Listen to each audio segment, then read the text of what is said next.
Welcome to Interactive. I'm Jim Stillpepper with Envision Ed Plus, and today we're going to do an on-ramp of questions that you can ask to get a conversation started. And this is actually what I call a frame, because you can almost insert any concept, any word that you need in order to use these sets of questions. This is a particularly useful technique when I want to introduce a theme or have a new topic develop. I'm going to use the one that I actually used earlier today just to have a frame of reference. But again, any word, any concept could almost be inserted in here. And I'm going to give you a series of questions. Rarely do I ask all these questions at one time. In fact, sometimes just one or two questions can be enough to get the conversation started. So welcome to this on-ramp. The first question, and again, I'm using the specific word called love. And the first question is, what is the biggest word you can think of that represents the word love? You can do that with individuals, you can do that with families, or you can do that going around, letting each person introduce themselves in a group.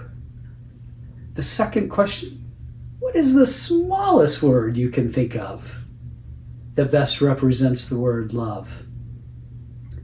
Another question or concept you can begin opening up is asking them, what is the opposite of the word or concept you're focusing on? And in my case, I asked, what was the opposite of love? The next one is a lot of fun for many of the youth that I work with. I asked them to get up off their chairs and go find something in the room that best represents the concept. Or again, for me today, I asked them to go find something in the room that represented love. They could bring that back to where we were seated, or they can talk from wherever that object is in the room. Another possible option for you is to have them use their body and or their facial expressions to represent the concept. And again, I ask them to use their body or facial expressions to represent the concept of love. Probably my personal favorite is when I ask them to discover or talk about a smell that best represents the concept. Another possible option is to have them create a word picture to go along with the concept.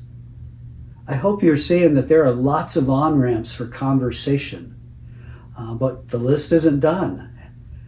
Another cool one that often makes this much more personal is to ask them to think about, to reflect for a few moments about the person that best represents the concept. So again, for me, I asked them to think about the person that best represented the concept or the word called love.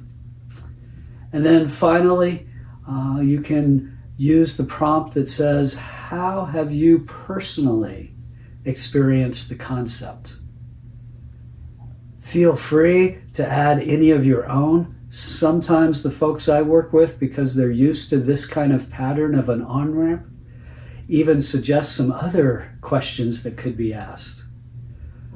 The goal here is not to just ask these questions back to back just to get through the list, but to pick and choose from all the options, the ones that you feel will open up the dialogue the best. Have a good time with this on-ramp. If you've been given a light, please rise and shine while there is light. Thank you.